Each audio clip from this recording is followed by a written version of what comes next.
Difference between LS and JRF. आज के session में हम देखने वाले हैं कि एलएस और जेआरएफ के बीच में क्या डिफरेंस होता है। हेलो ऑल, वेलकम टू अड्डा 24/7। आई एम एजुकेटर मेघना श्रीवास्तव। सो जब आप सीएसआईआर नेट जेआरएफ एग्जाम के लिए अपीयर करते हैं तो वहां पर आपको या तो आप एलएस के लिए क्वालिफाई करते हैं या आप जेआरएफ के लिए क्वालिफाई करते हैं। अब ये जो आपका एलएस या जेआरएफ है, इसके लिए आपको एक ही एग्जाम देना होता है, सेम एग्जाम देना होता है, सेम क्वेश्चन पेपर आता है और सेम पैटर्न होता है। इसमें कुछ भी डिफरेंस नहीं होता है, कोई भी अलग एग्जाम नहीं देना है। मतलब एक ही एग्जाम से आपको एलएस भी मिल सकता है और जेआरएफ भी मिल सकता है। तो दोनों के बीच में डिफरेंस क्या होता है? डिफरेंस होता है मार्क्स में। कैसे डिफरेंस होता है, चलिए समझते हैं। जब आप सीएसआईआर नेट जेआरएफ एग्जाम के लिए अपीयर करते हैं तो वहां पर जो आपको क्वेश्चन पेपर प्रोवाइडेड होता है, आप किसी भी सब्जेक्ट के लिए अपीयर कर रहे हैं, उसका मैक्सिमम मार्क्स 200 होता है। मीन्स 200 मार्क्स का पेपर होता है।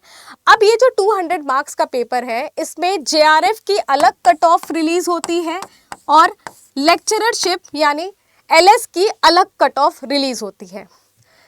मान लेते हैं जेआरएफ की कट ऑफ 120 मार्क्स है। मतलब ऐसे सारे स्टूडेंट्स जो 120 मार्क्स से ज़्यादा मार्क्स पाएंगे उन्हें जेआरएफ के लिए अवार्ड किया जाएगा। एंड मान लेते हैं एलएस की कट ऑफ जो रिलीज हुई वो है 100 मार्क्स। तो ऐसे सारे स्टूडेंट्स जो 100 या उससे ज़्यादा मार्क्स पाए हैं और 120 से कम मार्क्स पाए हैं, उन्हें एलएस के लिए अवार्ड किया जाता है। तो दोनों के बीच में सिर्फ मार्क्स का डिफरेंस होता है, कोई भी अलग डिफरेंस नहीं होता है। आपको सेम एग्जाम देना है, सेम क्वेश्चन पेपर देना है। लेकिन जब हम वैलिडिटी की बात करते हैं, एजुकेशनल क्वालिफिकेशन की बात करते हैं, स्टाइपेंड की बात करते हैं, तो वहाँ और ज़्यादा डिफरेंस हमें दिखाई देता है। जैसे कि अगर हम बात करें अपर एज लिमिट की, तो जब हम अपर एज लिमिट देखते हैं तो जेआरएफ के लिए 30 years is the upper age limit. मतलब अगर 30 इयर्स से कोई ज़्यादा है तो वो जेआरएफ के लिए एलिजिबल नहीं है। वहीं पर एलएस के लिए कोई भी एज लिमिट नहीं होती है। एजुकेशनल क्वालिफिकेशन में मास्टर्स या उससे इक्विवेलेंट एग्जाम या फिर अगर कोई बैचलर्स के लास्ट ईयर में है वो भी एलिजिबल होता है जेआरएफ के लिए। वहीं पर एलएस के लिए बैचलर स्टूडेंट एलिजिबल नहीं होते हैं। मंथली स्टाइपेंड सिर्फ उन्हीं को मिलता है जो जेआरएफ क्वालिफाई करते हैं। अगर आप सिर्फ असिस्टेंट प्रोफेसर के लिए क्वालिफाई कर रहे हैं यानी एलएस के लिए क्वालिफाई कर रहे हैं तो आपको किसी भी तरह का स्टाइपेंड नहीं प्रोवाइड किया जाता है। वैलिडिटी कब तक मानी जाएगी?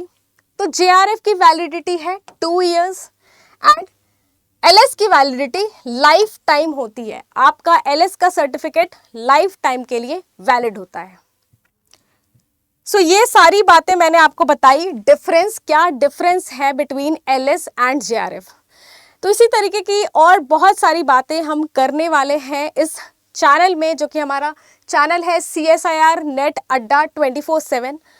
एंड इसके साथ हम कुछ कोर्सेज भी लॉन्च करने वाले हैं। तो अगर आपने अभी तक सब्सक्राइब नहीं किया है तो कर सकते हैं आप हमारा channel, which is again CSIR net अड्डा 24/7।